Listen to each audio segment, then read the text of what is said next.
إن الحمد لله نحمده ونستعينه ونستغفره ونعوذ بالله من شرور أنفسنا وسيئات أعمالنا من يهده الله فلا مضل له ومن يضلل فلا هادي له أشهد أن لا إله إلا الله وأشهد أن محمدا عبده ورسوله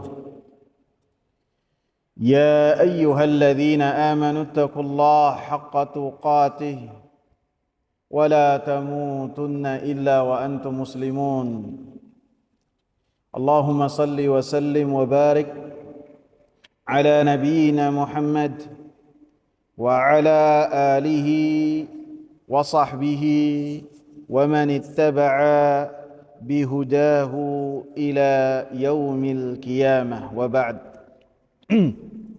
Hadirin jamaah sekalian yang saya muliakan, kita lanjutkan pembahasan kita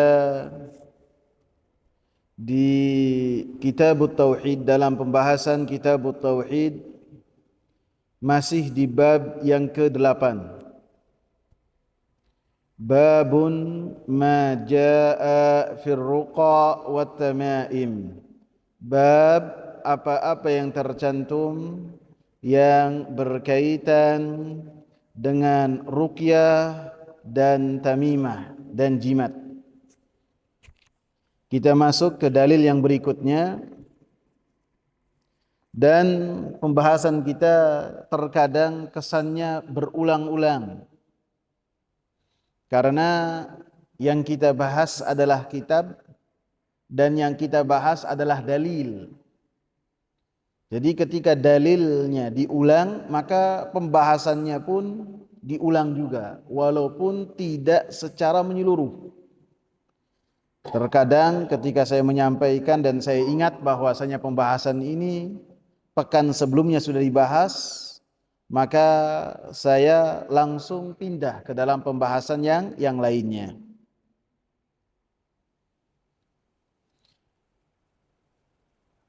Hadisnya bersumber dari Abdullah bin Ukaim. Wa an Abdullah ibn Ukaimin marfu'an. Dari Abdullah bin Ukaim secara marfu', man ta'allaqa syai'an wukila ilaih. Siapa yang menggantungkan pada sesuatu yang berkaitan dengan urusannya, maka akan diserahkan kepadanya, kepada sesuatu tersebut. Hadis ini diriwayatkan oleh Imam Ahmad dan Imam At-Tirmidzi, bersumber dari Abdullah ibn Ukaim. Abdullah ibn Ukaim adalah Abu Ma'bad al-Juhani al-Kufi. Dikatakan oleh Imam Bukhari rahimahullah bahwasanya Abdullah ibn Ukaim ini mendapati zamannya Nabi sallallahu alaihi wasallam, akan tetapi tidak dikenal dan tidak diketahui dari Abdullah bin Ukaim ini sama, dia meriwayatkan dari Nabi sallallahu alaihi wasallam secara sahih. Artinya Abdullah bin Ukaim adalah seorang mukhadram, orang yang hidup di dua generasi, dua zaman. Zamannya Nabi dan zamannya sahabat. Akan tetapi Abdullah bin Ukaim ini bukanlah termasuk dari sahabat Nabi, karena beliau ini hanyalah orang-orang yang mendapati zamannya Nabi, bertemu dengan zamannya Nabi, beriman dengan Nabi Muhammad sallallahu alaihi wasallam di zamannya Nabi, akan tetapi tidak pernah bertemu dengan Nabi sallallahu alaihi wasallam. Nah, sehingga beliau ini bukanlah termasuk dari sahabat Nabi. Contoh lainnya seperti siapa? Seperti Raja Najasyi Ashamah. Raja Najasyi hidup di zaman Nabi Muhammad sallallahu alaihi wasallam, bahkan menikahkan Ummu Habibah untuk Nabi sallallahu alaihi wasallam, beriman dengan Nabi sallallahu alaihi wasallam, dan beliau pun wafat belum pernah bertemu dengan Nabi sallallahu alaihi wasallam. Jadi bukan termasuk sahabat, akan tapi termasuk dari mukhadram. Tahun berapa? Ana pernah tanya sama Ustaz Nasrul. Tahun 2005 atau 2006. Saya tanya sama Ustaz Nasrul. Kalau mukhadram itu sahabat bukan Ustaz? Maka kata beliau pada saat itu mengatakan bahwasanya yang namanya mukhadram itu termasuk dari pembesar-pembesar tabi'in, bukan termasuk dari sahabat. Sehingga apabila mukhadram ini, orang-orang yang demikian ini menyampaikan hadis dari Nabi tanpa menyebutkan sahabat, maka bagaikan seorang tabi'in yang menisbatkan satu hadis kepada Nabi tanpa menyebutkan sumbernya, sehingga termasuk hadis yang mursal, yang termasuk hadis yang lemah. Dan dikatakan bahwasanya beliau wafat pada zamannya Al-Hajjaj ibn Yusuf Al-Thaqafi. Zamannya Hajjaj ibn Yusuf Al-Thaqafi antara tahun 70 sampai 95. Jadi usianya panjang sekali. Dikatakan dalam hadis ini bahwasanya siapa yang menggantungkan urusannya, menggantungkan artinya fisiknya, menggantungkan jiwanya, menggantungkan harapan-harapannya, menggantungkan keinginannya, harapannya, kehendaknya, semua yang ada di hatinya ia serahkan terhadap sesuatu, maka Rasulullah katakan wukila ilaih, maka urusannya akan disandarkan kepada sesuatu tersebut. Apabila seseorang menyandarkan kepada Allah Subhanahu wa taala perkara-perkaranya, keinginannya, harapannya, rasa takutnya, maka Allah Subhanahu wa taala yang menjamin dalam surat At-Talaq ayat yang ketiga, wa man yatawakkal 'ala Allahi fahuwa hasbuh.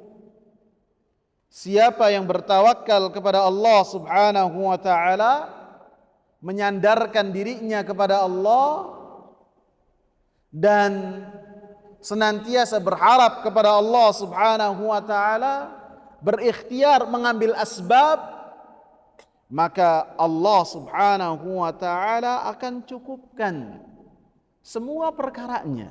Allah Subhanahu wa taala yang akan menanggungnya. Sehingga setiap perkara apabila Allah Subhanahu wa taala yang menanggungnya, Allah Subhanahu wa taala yang menjaminnya, maka perkara-perkara tersebut akan beres, akan selesai, akan tuntas, melampaui dari semua harapan-harapan manusia, melewati dari perhitungan para ahli. Apabila seorang menyerahkannya kepada Allah Subhanahu wa taala. Sehingga dikatakan oleh Imam Ibn Utsaimin rahimahullah, beliau mengatakan sehingga para sahabat ketika mereka diancam oleh orang-orang Quraisy atau sebagian dari orang-orang kafir bahwasanya orang-orang Quraisy akan kembali menyerang para sahabat setelah para sahabat itu kewalahan dalam peperangan, dalam perang Uhud, maka para sahabat ketika itu mengatakan hasbiyallahu wa ni'mal wakil. Dalam surat Ali Imran ayat yang keberapa ya kawan? Alladzina qala lahumun nas innan nasa qad jama'u lakum fahshawhum fazadahum imana wa qalu hasbunallahu wa ni'mal wakil. Surat surat Ali Imran ayat 173. Maka para sahabat mengatakannya hasbunallahu wa ni'mal wakil. Cukuplah untuk kami itu Allah. Cukuplah Allah Subhanahu wa taala sebagai tempat untuk bersandar, tempat untuk menggantungkan, bukan selain Allah Subhanahu wa taala. Sehingga harapan-harapannya mereka berikan kepada Allah. Ketika mereka berharap kemenangan, mereka harapkan kepada Allah.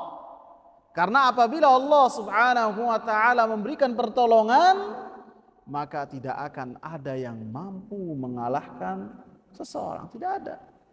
Sebaliknya, siapa yang apabila Allah Subhanahu wa taala jauhkan dari pertolongan, maka tidak akan mendapatkan pertolongan, tidak akan.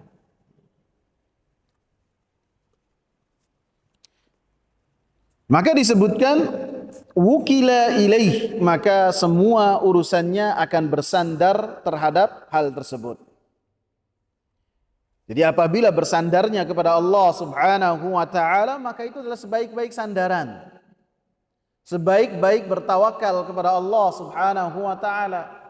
Akan tetapi apabila bersandarnya, ia mengandalkannya bukan Allah Subhanahu wa taala, bisa jimat, gelang, kalung, rantai, bahkan terkadang ada juga jarum. Hal-hal yang semuanya tidak akan memberikan manfaat dan mudarat, kemudian ia bersandar dengannya, menjadikan hal-hal tersebut sebagai sebab, maka wukila ilaih, dia akan makin condong terhadap keyakinannya. Apabila hal-hal yang remeh, bahkan bisa jadi tidak terlihat tersebut, tidak ada pada dirinya, maka ia akan gelisah, ia akan kesusahan, ia akan tidak akan percaya diri ketika menghadapi apa yang ia geluti. Ini wukila ilaih, maka Allah Subhanahu wa taala jadikan hati orang tersebut condong terhadap keyakinan-keyakinan dia yang sesat, keyakinan-keyakinan dia yang jauh dari Al-Quran dan As-Sunnah. Karena Allah dan Rasulnya memerintahkan kita hanya bertawakal dan menyerahkan diri hanya kepada Allah Subhanahu wa taala. Rasulullah contohkan bagaimana cara bertawakal. Ketika beliau berhijrah dari kota Mekah ke Madinah, padahal beliau dijaga oleh Allah, maka ketika hijrah keluar dari kota Mekahnya itu malam-malam. Di waktu orang-orang yang memburu beliau itu terlelap tidur. Kemudian sembunyi dulu di Gua Thaur selama 3 hari 3 malam. Kemudian ketika menuju kota Madinah, menyewa ahli penunjuk jalan namanya Abdullah bin Uraikid, yang dia itu tahu jalan-jalan yang tidak biasa dilalui oleh para musafirin. Disewa oleh Rasulullah. Sehingga ketika menuju kota Madinah muter terlebih dahulu, tidak melalui jalan biasa. Dan kemudian berdoa, dan itu adalah tawakal kepada Allah, menggantungkan kepada Allah Subhanahu wa taala. Akan tapi apabila menggantungkan harapannya dan keinginannya kepada selain Allah Subhanahu wa taala, maka Allah katakan apa? Wukila ilaih. Makin Allah Subhanahu wa taala jerumuskan dia terhadap keyakinannya. Falamma zaghu azaghallahu qulubahum. Kata Allah, ketika mereka itu berpaling dari Allah Subhanahu wa taala, tidak mau berserah diri kepada Allah, azaghallahu qulubahum, maka Allah Subhanahu wa taala tetapkan hati-hati mereka terhadap jimat-jimat, terhadap apa yang mereka yakini. Sehingga apabila mereka tidak membawa apa yang biasa mereka bawa, mereka susah hatinya. Bahkan bisa jadi perjalanan sudah 50 km bisa balik lagi, bisa. Karena apa? Yang biasa dia bawa tidak dia bawa, maka wukila ilaih, maka dicondongkan hatinya terhadapnya. Kemudian oleh Al-Imam Muhammad bin Shalih Al-Utsaimin rahimahullah disebutkan beberapa bagian ta'alluq, menggantungkan diri kepada selain Allah Subhanahu wa taala. Beliau katakan yang pertama, ma yunafi at-tauhida min aslihi, yaitu yang menafikan dan menghilangkan tauhid secara dasar, secara asasnya hilang apabila seseorang melakukan hal yang pertama ini. Wa huwa an yata'allaqa bi syai'in la yumkinu an yakuna lahu ta'thir, yaitu ketika seseorang menggantungkan terhadap sesuatu yang sesuatu tersebut tidak mungkin memiliki pengaruh, wa ya'tamida 'alaihi i'timadan mu'ridan 'anillah, bahkan bersandar kepada hal tersebut dengan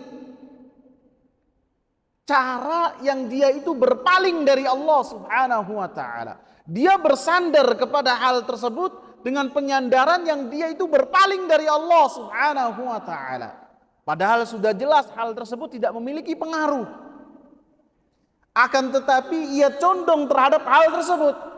Itu menunjukkan kejahilan. Karena orang yang paling pinter, orang yang paling cerdas, bukan pendidikannya yang tinggi, bukan titelnya yang banyak, akan tapi ketika seorang itu apa? Bertauhid. Karena dalam banyak ayat ketika Allah membahas tauhid, la'allakum ta'qilun, supaya kalian berakal, pinter. Allah yang menciptakan kita, Allah yang memiliki segala sesuatu, kemudian ketika ada kesusahan, berpalingnya kepada sesuatu yang tidak memiliki pengaruh, bahkan bersandar kepadanya dengan sebenar-benar penyandaran dan berpaling dari Allah Subhanahu wa taala, yang mana Allah Subhanahu wa taala menjamin kepada siapa saja yang dalam keadaan kesusahan, dalam keadaan darurat, maka Allah Subhanahu wa taala memberikan ijabah terhadap doa-doanya. Mau bagaimanapun orangnya, mau dia itu bukan ahli ibadah atau bahkan orang kafir, ketika dia berdoa kepada Allah Subhanahu wa taala dalam keadaan terdesak, maka Allah Subhanahu wa taala akan penuhi doa-doanya. Akan tapi yang bagian pertama ini, mereka berpaling kepada Allah Subhanahu wa taala. Disebutkan mithlu ta'alluqi ubadil kuburi biman fiha inda hululil masaib, seperti yang dilakukan oleh para penyembah-penyembah kubur. Ketika mereka mendapatkan musibah-musibah, maka mereka bukan menuju masjid, bukan bermunajat kepada Allah Subhanahu wa taala, akan tetapi mereka berdoa kepada kubur-kubur. Mereka berdoa kepada orang-orang yang ada di dalam kubur. Apabila ketika di kuburnya mereka berdoa kepada Allah Subhanahu wa taala, tanpa dia berdoa kepada orang yang ada di dalam kuburnya, atau meyakini bahwasanya hanya wasilah saja, perantara saja antara dia dengan Allah, maka itu adalah syirik kecil. Akan tetapi apabila dia langsung berdoa kepada orang yang ada di dalam kuburnya dengan mengatakan, ya fulan, wahai si fulan, ankidna, selamatkan kami, wahai si fulan, berilah kami ini, dengan membawakan laqab, julukan-julukan yang dimiliki oleh orang yang ada di dalam kubur tersebut, maka ini tentu kesyirikan, yang kesyirikannya adalah kesyirikan yang besar. Yang kesyirikan seperti ini tidaklah dilakukan oleh orang-orang Arab jahiliyah. Orang-orang Arab jahiliyah ketika mereka kesusahan dan ketika mereka terdesak, baik ketika mereka di laut ataupun di darat, maka mereka memurnikan doa mereka kepada Allah Subhanahu wa taala. Tidak menoleh sedikit pun baik hati ataupun wajah kepada selain Allah Subhanahu wa taala. Mereka murnikan harapannya. Mereka murnikan keinginannya dan doanya kepada Allah Subhanahu wa taala. Contohnya siapa? Abdul Muthalib. Abdul Muthalib ketika di hadapan Ka'bah itu, di kisaran Ka'bah itu lebih dari 300 berhala. Lebih dari 300 berhala. Ketika Abraha bin Sabah membawa sekitar 70.000 pasukan yang terlatih. Ini pasukannya Romawi. 70.000 dengan membawa 11 ataupun 13 ekor gajah yang besar. Satu yang besar, lainnya standar. Satu yang besar. Maka ketika dia berdiskusi dengan Abraha, Abraha ini orangnya kecil, pendek, gemuk, hitam. Begitu lihat Abdul Muthalib yang tampan, gede, tinggi, putih, kemerah-merahan, tuanya saja sudah masih tampan ini, siapa Abdul Muthalib. Sehingga Abraha ini begitu lihat sudah minder. Ini orang cakep banget, ganteng banget. Tua aja udah masih ganteng. Dan wibawanya luar biasa. Maka begitu berdiskusi dengan Abraha, Abdul Muthalib mengatakan, saya punya 100 ekor onta. 100 ekor onta ini ketika engkau lewat menuju kota Makkah, engkau sita. Engkau ambil, tolong kembalikan saya. Kembalikan onta tersebut kepada saya. Maka kata Abraha, tadi saya itu sangat hormat kepadamu. Sekarang sudah tidak ada kewibawaan engkau di mataku. Saya sudah keder menghadapi engkau. Saya kira engkau akan membahas tentang satu rumah yang rumah tersebut adalah agamamu dan agama nenek moyangmu. Enggak taunya hanya membahas tentang 100 ekor onta. Apa kata Abdul Muthalib? Ana Rabbul Ibil. Saya ini yang punya unta. Dan ada Rabbul Bait sayahmi. Dan ada yang punya rumah yang akan dia itu membahas secara khusus dengan engkau. Yang akan melindungi rumahnya. Saya yang punya unta. Dan ada yang punya rumah. Siapa yang punya rumah? Allah. Allah. Saya yang punya unta. Jadi ngobrolnya tentang unta. Dan ketika dia menutup pintu Ka'bah, berdoanya hanya kepada Allah Subhanahu wa taala. Berdoa hanya kepada Allah. Meninggalkan berhala-berhala yang banyak, meninggalkan. Dan Allah penuhi dan berikan ijabah terhadap doa yang dipanjatkan oleh Abdul Muthalib, dan Allah lindungi rumahnya. Sehingga apa yang terjadi di kota Mekah menjadikan orang-orang musyrikin, menjadikan orang-orang ahli kitab, orang-orang Yahudi dan Nasrani terbelalak. Ada apa nih dengan kota ini? Karena yang menyerang kota Mekah itu agama yang lebih dekat dengan agama tauhid. Itu agama pengikutnya Nabi Isa. Kok begitu menghadapi satu rumah di kota Mekah, kok langsung binasa, luluh lantak. Dan apa yang terjadi menjadikan heboh, viral pada saat itu. Walaupun tidak ada medsos, viral. Bingung ini, ada apa? Kok Allah melindungi tanah yang di dalamnya ada kesyirikan. Sehingga ahli agama tuh memperhatikan kota Mekah ada apa. Sehingga mereka tidak terkaget-kaget. 40 tahun kemudian ada seorang nabi yang menyeru kepada seluruh manusia muncul dari kota yang kota tersebut dilindungi oleh Allah Subhanahu wa taala ketika ada 70.000 pasukan untuk menghancurkan kota tersebut. Tidak kaget. Oh, berarti ada ini. Ada nabi yang akan menjadi satu rahmat lil alamin. Ats-tsani, yang kedua, ma yunafi kamal at-tauhid,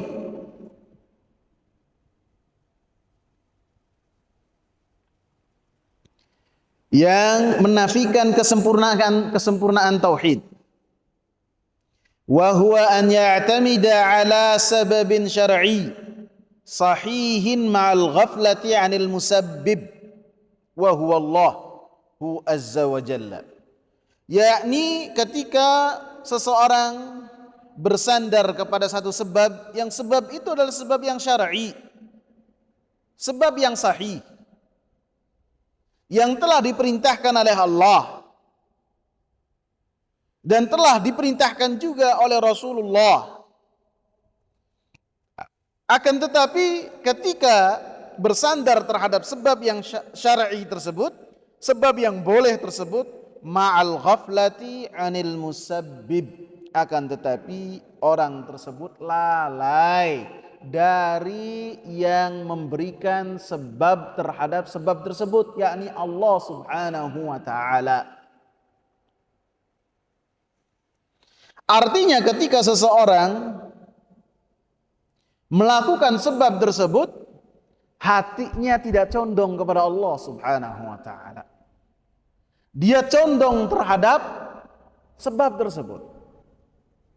Maka dikatakan fahadza nau'un minasyirki, maka ini ada bagian dari kesyirikan, bukan syirik yang besar, li'anna hadzas sababa ja'alahu Allahu sababa, karena sebab ini telah Allah Subhanahu wa taala jadikan sebagai satu sebab. Misalnya ketika seorang sakit, Allah Subhanahu wa taala perintahkan orang yang sakit itu untuk berobat. Untuk berobat. Baik dengan cara medis, baik dengan cara ruqyah, baik juga dengan cara herbal, minum herbal. Selama itu tidak ada yang haram di dalamnya. Maka ketika seorang berobat terhadap apa yang ia rasakan, ketika berobat benar-benar dia condong terhadap orang yang dia datangi dan ia yakini memiliki pengetahuan tentang medis, atau terhadap obat yang biasa dia minum, ataupun herbal yang biasa dia minum, ia yakini bahwasanya ini adalah sebab yang dia condong terhadap hal tersebut, akan tetapi ia lalai bahwasanya yang menyembuhkan itu siapa? Allah lah yang di tangannya segala sesuatu. Yang sehat, yang sakit bisa sehat. Yang fakir bisa jadi kaya. Yang susah bisa jadi mudah. Dengan apa? Kepada Allah Subhanahu wa taala yang senantiasa kita sebutkan dalam salat kita, dalam surat Al-Fatihah. Alhamdulillahi Rabbil Alamin. Segala puji milik Allah Rabbil Alamin, yang mengurusi kita-kita ini. Kita ini semua hajatnya diurus oleh Allah Subhanahu wa taala. Sehingga ketika seorang punya kendala tidak datang kepada Allah, tidak mengangkat tangan kepada Allah Subhanahu wa taala, Rabbil Alamin, Allah lah yang mengurusi semua perkara kita. Jadi ketika ada sebab yang sahih, yang syar'i, kemudian dia mengamalkan, melakukan hal tersebut, dan dia condong terhadap hal tersebut dengan kecondongan yang menyeluruh tanpa dia hatinya kembali kepada Allah, maka ingat, ini bukan bertawakal kepada Allah. Ini bukanlah cara ikhtiar yang telah dicontohkan oleh Rasulullah. Contoh yang benar seseorang berikhtiar dengan ikhtiar yang telah diperintahkan oleh Allah dan Rasulnya kemudian ketika melakukannya hatinya bersandar kepada Allah Subhanahu wa taala, bukan terhadap apa yang dia lakukan. Sehingga disebutkan oleh sebagian para ulama termasuk Al-Imam Hafidz Ibn Hajar Al-Asqalani rahimahullah, yang namanya tawakal kepada Allah, kita badlul asbab. Kita mengambil sebab. Setelah mengambil sebab, setelah berikhtiar, terus kita tidak melihat terhadap sebab.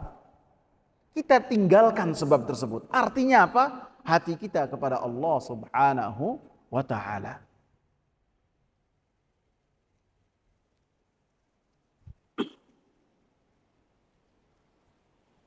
Yang ketiga, an yata'allaqa bisababi ta'alluqan mujarradan likaunihi sababan faqat ma'timadihi al-asli 'ala Allah. Seseorang bergantung terhadap satu sebab dengan hanya sekedar sebab saja. Karena hal tersebut telah diperintahkan oleh Allah. Rasul pun telah memerintahkannya.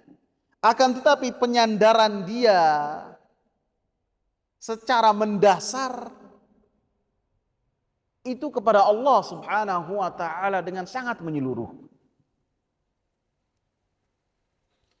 Dengan diiringi keyakinan faya'taqidu anna hadha as-sababa min Allah. Maka dia meyakini ketika melakukan sebab bahwasanya sebab tersebut adalah telah diperintahkan oleh Allah. Wa anna Allah law syaa la abtala atharah. Maka Allah Subhanahu wa taala apabila menghendaki, maka Allah Subhanahu wa taala akan menghilangkan efeknya, dampaknya dari sebab yang ia lakukan sehingga tidak bermanfaat. Walau syaa la abqah. Dan apabila Allah Subhanahu wa taala menghendaki, maka Allah Subhanahu wa taala menjadikan sebab tersebut memberikan pengaruh terhadap orang yang melakukannya. Fahadha la yunafi at-tauhid la kamalan wala asla. Maka dikatakan oleh Al-Imam Muhammad bin Shalih Al-Utsaimin, jenis yang ketiga ini maka tidak menafikan tauhid, baik secara asal ataupun dari sisi kesempurnaannya. Bahkan inilah cara berikhtiar yang telah dicontohkan oleh Rasulullah sallallahu alaihi wasallam.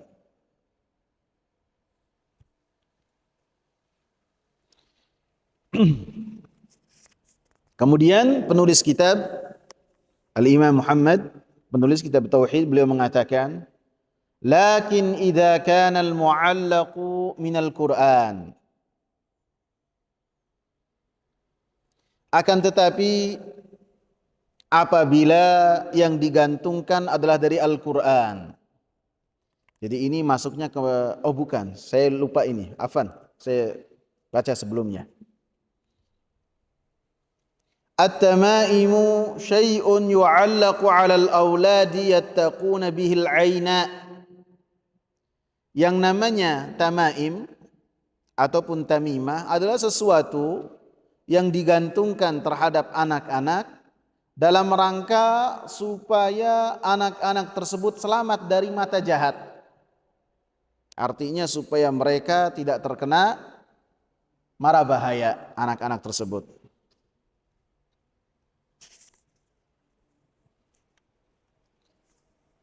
Maka apa yang dilakukan dalam rangka menggantungkan terhadap anak-anak itu jimat-jimat, baik itu dalam tulisan-tulisan yang tidak jelas ataupun bentuknya apapun juga yang diberikan terhadap anak-anak ataupun yang lainnya, seperti yang telah kita bahas dalam hadis Abdullah bin Mas'ud itu yang berkaitan dengan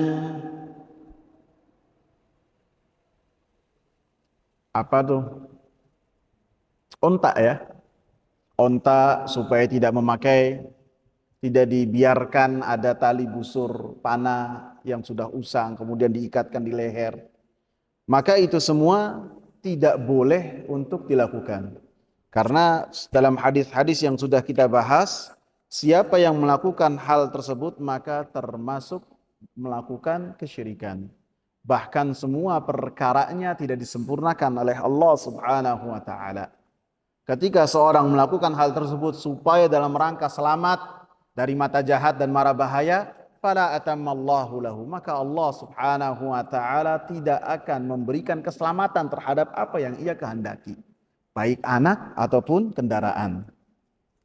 Kemudian muallif mengatakan, penulis mengatakan, lakin idza kana al-mu'allaqu minal Qur'an, akan tetapi apabila yang digantungkan adalah Al-Quran, farakhasa fihi ba'dus salaf, maka sebagian salaf memberikan keringanan. Yang digantungkan artinya ketika misalnya dalam pembahasan ini ketika ayat-ayat Al-Quran ditulis kemudian digantungkan, baik itu digantungkan di leher anak-anak seperti dalam pembahasan ini, ataupun digantungkan di rumah-rumah. Biasanya kalau digantungkan di rumah-rumah itu apa, surat apa? Tulisan-tulisan di kaligrafi, Al-Fatihah, ayat kursi, baik itu digantungkan di tubuh anak ataupun di tembok rumah. Terus apalagi? Termasuk juga kadang-kadang ada Al-Quran yang kecil. Saya pernah dapat Al-Quran segini. Itu kalau dibuka juga nggak bakalan kelihatan ya. Biasanya yang kayak gini itu buat jimat gitu. Kecil segini. Buat jimat biasanya. Kadang-kadang juga Al-Quran biasa kayak gini. Al-Quran, terus ditaruhnya di mobil depan setir. Nggak dibaca nggak apa, kepanasan Al-Qurannya. Usang kadang-kadang. Bahkan terkadang juga naruh Al-Quran depan tapi dengerinnya musik. Padahal ada Al-Quran. Jadi Al-Quran ini buat apa taruh di mobil? Nah, maka yang demikian ini termasuk pembahasan dalam omongan ini. Lakin idza kana al-mu'allaq minal Qur'an. Apabila yang digantungkan adalah dari Al-Quran. Maka dikatakan farakhasa fihi ba'dus salaf. Maka sebagian salaf, para ulama salaf itu membolehkan. Seperti sahabat yang mulia Abdullah bin Amr bin Al-As. Ada riwayat yang membolehkan. Walaupun riwayatnya apabila ditelusuri adalah riwayat yang lemah. Begitu juga Aisyah radhiyallahu anha membolehkan. Dan riwayatnya juga adalah riwayat yang lemah. Wa ba'duhum lam yurahhis fihi. Dan sebagian yang lain seperti Abdullah bin Mas'ud, Abdullah bin Abbas, dan sebagian besar dari para sahabat, maka tidak memberikan keringanan di dalam permasalahan tersebut. Tidak ada rukhsah. Wa yaj'aluhu minal manhiyyi anhu, dan menjadikan hal tersebut sebagai perkara-perkara yang dilarang, tidak boleh secara mutlak. Seperti yang sudah kita bahas. Karena keumuman nahi, ada larangan-larangan secara menyeluruh. Tidak ada pengecualian. Karena apabila ada pengecualian yang berkaitan dengan sesuatu yang digantung untuk memberikan keselamatan, niscaya akan diberikan pengecualian oleh Rasulullah. Yang lebih-lebih lagi, secara spesifik Rasulullah tidak pernah melakukan hal tersebut. Dan yang berkaitan dengan doa-doa dan ayat-ayat yang berkaitan dengan keutamaan-keutamaan, tidak ada keutamaan-keutamaan dalam ayat ataupun hadis yang disebutkan bahwasanya siapa yang menulis ayat ini dan ayat itu maka dia akan mendapatkan fadilah ini. Tidak ada. Akan tetapi yang berkaitan dengan ayat-ayat dan hadis-hadis yang di dalamnya ada doa, maka Rasulullah sallallahu alaihi wasallam senantiasa mengatakan man qara'a fi lailatihi awakhir suratil Baqarah au Ali Imran wa Ali Imran kafatah. Siapa yang membaca di dalam malamnya itu akhir-akhir surat Al-Baqarah, 3 ayat terakhir, dan surat Ali Imran, kafatah, maka dia akan tercukupkan dari segala sesuatu. Man qara'a fi duburi kulli salah ayat al-kursi, siapa yang membaca bukan menulis. Dan dalam doa-doa dan zikir-zikir disebutkan membaca, bukan menulis, bukan ditulis.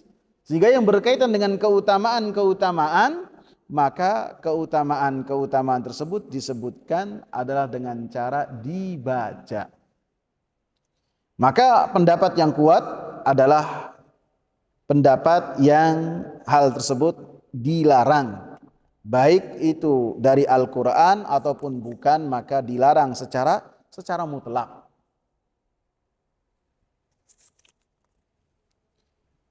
Kemudian ruqyah dan tamimah ini sesuatu yang diketahui oleh orang-orang Arab. Maka ketika orang-orang Arab beriman kepada Nabi atau para sahabat datang kepada Nabi dan menyatakan keislamannya dan menanyakan kepada Nabi tentang ruqyah, maka Nabi mengatakan, tampakkan kepada saya ruqyah kalian. Artinya ada ruqyah yang boleh, ada ruqyah yang tidak boleh. Akan tetapi ketika yang berkaitan dengan tamimah, dengan jimat, Nabi tidak pernah menyatakan bahwasanya jimat itu ada yang boleh, ada yang tidak boleh. Baik itu dari Al-Quran ataupun bukan dari Al-Quran, ataupun dari perkataan-perkataan Nabi, apabila dijadikan jimat, maka sama Nabi Sallallahu Alaihi Wasallam langsung dicabut. Seperti dalam hadis-hadis yang sudah kita bahas, dicabut terus kemudian dipotong, tanpa bertanya terlebih dahulu apakah ini dari Al-Quran ataukah dari perkataan-perkataan Nabi Sallallahu Alaihi Wasallam. Warruqa wa hiya allati tusammal azaima, dan ruqyah adalah yang biasa dikatakan sebagai jampi-jampi ataupun bacaan-bacaan. Wa khassa minha dalilu ma khala minasyirki, dan dalil-dalil yang lain itu mengkhususkan dan membolehkan ruqyah apabila ruqyah tersebut selamat dari kesyirikan. Artinya ketika dia meruqyah, dia ketika meruqyah mentauhidkan Allah. Tidak ada di dalamnya istighatsah kepada selain Allah, tidak ada meminta kepada selain Allah. Meminta kepada Allah Subhanahu wa taala. Ada yang ingat syarat-syaratnya yang sudah saya sebutkan? Ada yang ingat?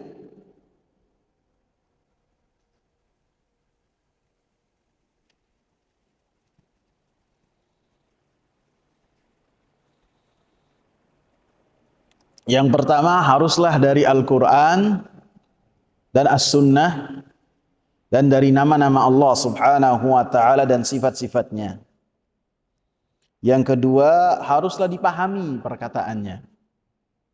Yang ketiga, haruslah meyakini bahwasanya ruqyah tersebut yang bermanfaat hanyalah dari Allah Subhanahu wa ta'ala, dan ruqyah tersebut hanyalah sebagai satu sebab.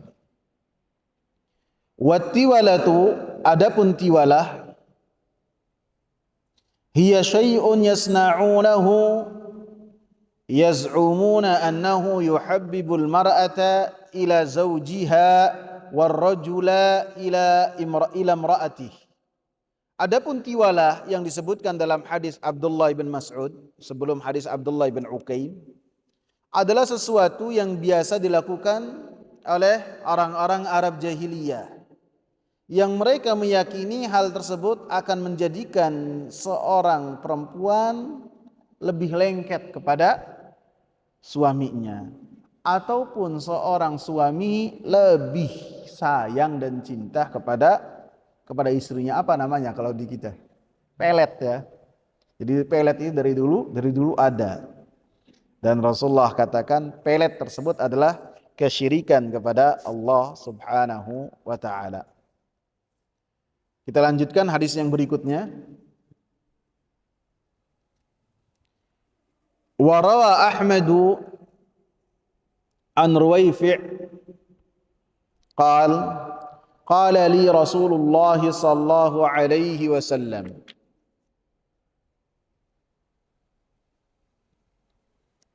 Dari Ruwaifi' beliau berkata Rasulullah sallallahu alaihi wasallam kepadaku, ya Ruwaifi'u la'alla al-hayata satatulu bik. Wahai Ruwaifi', mudah-mudahan usia engkau itu akan panjang. Fa akhbirin nasa anna man 'aqada lihyatahu, maka kabarkan kepada manusia bahwa siapa yang mengikat jenggotnya ataupun menggunakan jimat dari tali busur panah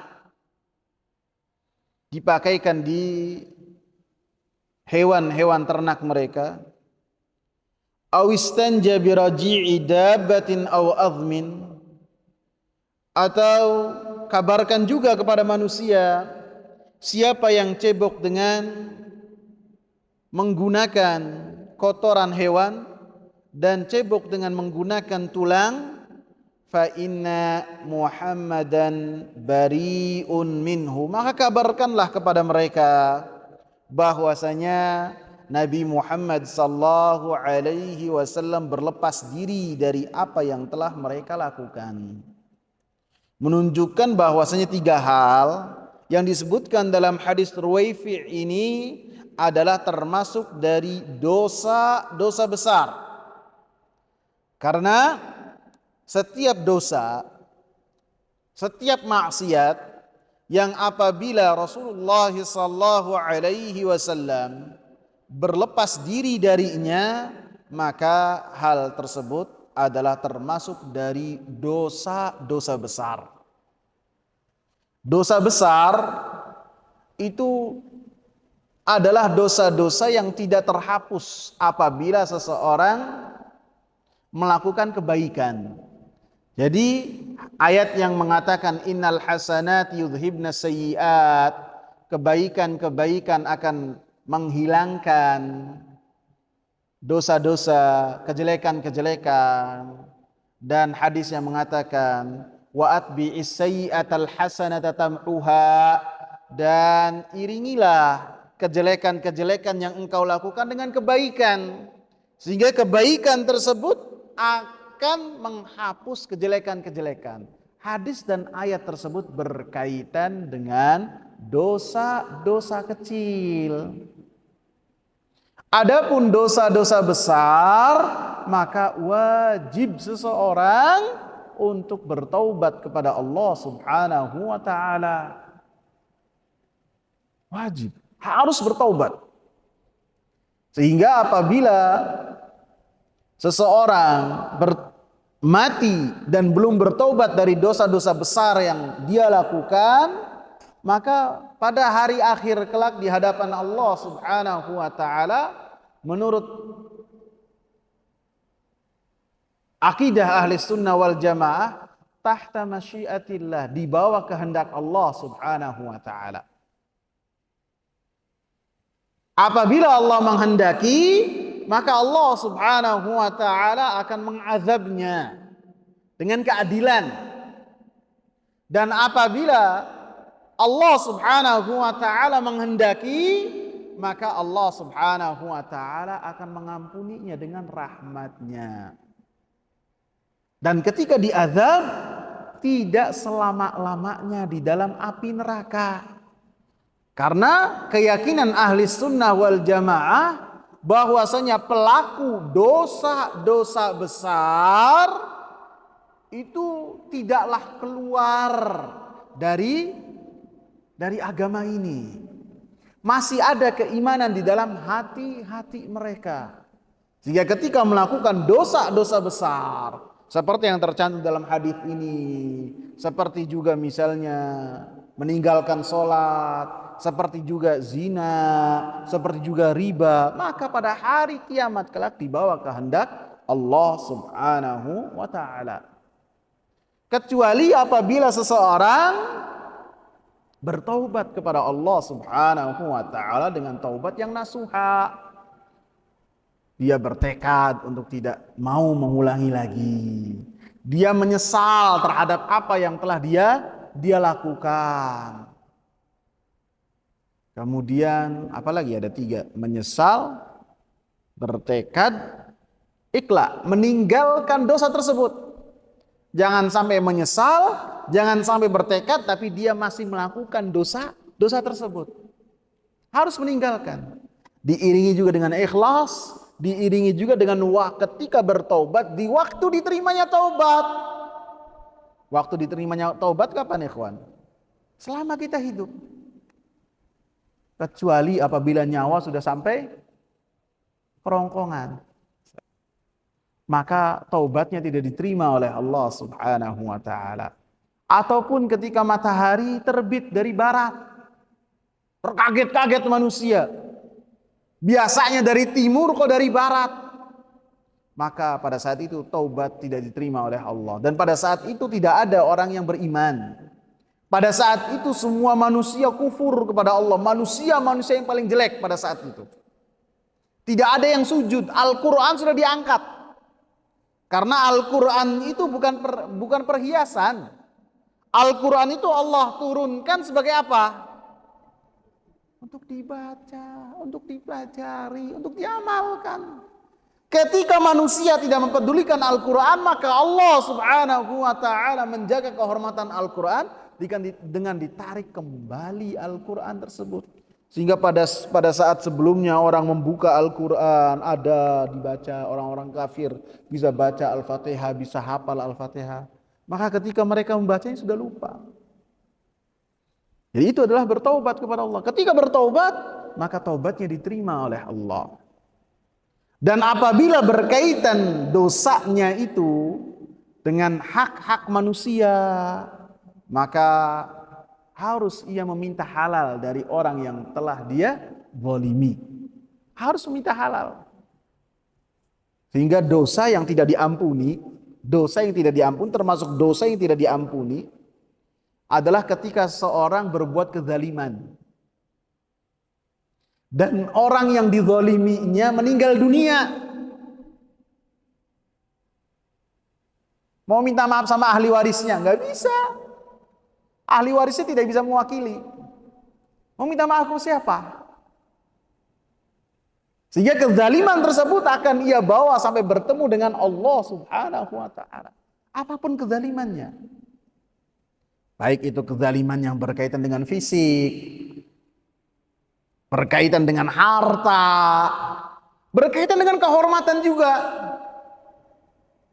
Apabila seorang yang sudah meninggal dunia, maka pintu kita untuk meminta maaf terhadap orang tersebut sudah tutup. Adapun Allah Subhanahu wa taala, selama kita berkembali kepada Allah, maka Allah Subhanahu wa taala akan menerima taubat kita. Dalam hadis ini, ya Ruwaifi, wahai Ruwaifi. Ruwaifi ini dari kalangan Ansar. Namanya Ruwaifi ibn Thabit al-Ansari. Dan Rasulullah mengatakan, la'allal hayata tatulu bika. Mudah-mudahan hidup engkau ini akan panjang. Dan benar saja apa yang dikatakan oleh Rasulullah sallallahu alaihi wasallam, usianya Ruwaifi itu sangatlah panjang. Dan disebutkan wafatnya itu pada tahun 58 Hijriah. Dan apa yang dikatakan oleh Nabi sallallahu alaihi wasallam itu bukan tebak-tebakan, bukan. Bukan juga menerka, bukan. Akan tetapi apa? Menunjukkan bahwasanya Nabi Muhammad sallallahu alaihi wasallam ini benar-benar diutus oleh Allah Subhanahu wa taala. Sehingga ketika mengabarkan kepada Ruwaifi bahwasanya hidup usianya akan panjang, benar-benar panjang usianya setelah Nabi. 40 tahun sekian setelah Nabi dia masih hidup, kemudian wafat. Beda dengan nabi-nabi palsu. Sebagian nabi-nabi palsu mereka mengadopsi cara yang demikian. Dengan cara apa? Ketika yang berkaitan dengan perkara gaib, dia berupaya untuk mengabarkan demikian, demikian, demikian. Maka ketika ditunggu, hasilnya tidak sama dengan apa yang dia katakan. Adapun Nabi Muhammad sallallahu alaihi wasallam ketika mengabarkan bahwasanya Ruwaifi' ini akan usianya panjang, benar-benar panjang. Fa akhbirin nas, maka kabarkanlah kepada manusia. Artinya memberikan kabar kepada manusia yang berkaitan dengan ilmu yang seseorang terima dari Rasulullah sallallahu alaihi wasallam berupa Al-Quran dan As-Sunnah, itu kewajiban buat orang-orang yang berilmu. Orang-orang yang berilmu itu ada kewajiban untuk mengabarkan apa yang ia ketahui dari Al-Quran dan As-Sunnah sesuai dengan pemahaman para salaful ummah. Dikabarkan kepada manusia. Artinya yang tidak mengetahui harus mundur teratur. Seseorang yang tidak memiliki ilmu maka tidak boleh mengajarkan kepada manusia. Tidak boleh dia tampil, tidak boleh. Karena apabila seorang tampil kemudian mengajarkan kepada manusia, maka termasuk dari apa yang telah dikatakan oleh Allah, oleh Rasulullah, ittakhadhan nasu ru'usan juhala. Termasuk tanda-tanda hari kiamat adalah ketika manusia mengambil ilmunya dari orang-orang yang jahil. Ketika ditanya tidak mau mengatakan saya tidak tahu, dia menjawab. Dia menjawab. Sehingga hasilnya apa? Fadhallu, orang yang menjawabnya itu sesat dan orang yang mendengarnya pun tersesat dengan jawabannya. Dan setiap orang yang memiliki ilmu ketika menyampaikannya sesuai dengan kadar keilmuan masing-masing. Sesuai. Sehingga antum gak boleh bingung dan jangan bingung. Misalnya saya sekarang menyatakan terutama yang berkaitan dengan permasalahan-permasalahan fikih. Saya mengatakan boleh. Ini boleh. Kemudian ada ustadz yang lain mengatakan ini tidak boleh. Karena dalil-dalilnya ini. Saya punya dalil, dia punya dalil. Jangan bingung. Karena kita itu ketika mengambil Al-Quran dan As-Sunnah tidak supaya kita itu semua sama. Tidak. Tidak ada perintah untuk kita itu sama. Menyamakan pendapat, menyamakan suara. Tidak. Yang penting ketika kita berhukum, mengambil hukum, berpedoman kepada apa ya kawan? Al-Quran, As-Sunnah. Fa in tanaza'tum fi syai'in farudduhu ila Allahi war Rasul. Apabila kita berbeda pendapat, maka kembalikan kepada Al-Quran dan As-Sunnah. Kalaupun kita di sini misalnya ustadz ini beda, saya beda, ustadz lain beda, maka kita cari perkataan para ulama untuk menjadi penengah di antara kita. Karena kehidupan itu sudah menjadi suatu hal yang lumrah ketika seorang itu berbeda. Baik ustadz ataupun bukan. Contohnya apa? Para sahabat mereka berbeda pendapat. Padahal muridnya siapa? Rasulullah. Berbeda pendapat. Tidak menjadi satu keharusan mereka itu harus satu suara. Yang satu memahami ini, satu kelompok memahami ini, satu kelompok memahami ini. Dan tidak dicela oleh Rasulullah. Walaupun Rasulullah membenarkan satu di antaranya. Satu. Yang kedua, ketika malaikat diturunkan oleh Allah Subhanahu wa taala di muka bumi. Ketika yang berkaitan dengan kisahnya seseorang yang membunuh 100 jiwa. Ingat nggak antum? Ingat nggak? Ketika Allah turunkan malaikat azab dan malaikat rahmat di muka bumi, mereka berbeda pendapat nggak? Kalau tidak mau berbeda pendapat, nanti di surga. Wa naza'na ma fi sudurihim min ghillin. Kata Allah, pada hari ketika Allah masukkan manusia ke dalam surga, hati-hati manusia sudah bersih semua. bersih. Adapun ketika di muka bumi perbedaan pendapat itu biasa. Hatta malaikat yang la ya'sunallaha ma amarahum itu berbeda pendapat. Yang penting kita memiliki adab dan etika ketika berbeda pendapat, baik sebagai ustadz ataupun sebagai jamaah. Apa nih? Oh, patokan dalilnya gimana? Kalau kita kelasnya itu para ustadz yang di sini, coba lihat pendapatnya para ulama yang diakui keilmuannya. Ataupun misalnya mau yang lebih ini lagi, gimana pendapat imam-imam yang lain seperti Imam Nawawi, Al-Imam Hafidz Ibn Hajar Al-Asqalani dan lain-lain yang berkaitan dengan permasalahan yang bisa jadi dan itu pasti ada perbedaan pendapat di dalamnya. Wallahu taala a'lam.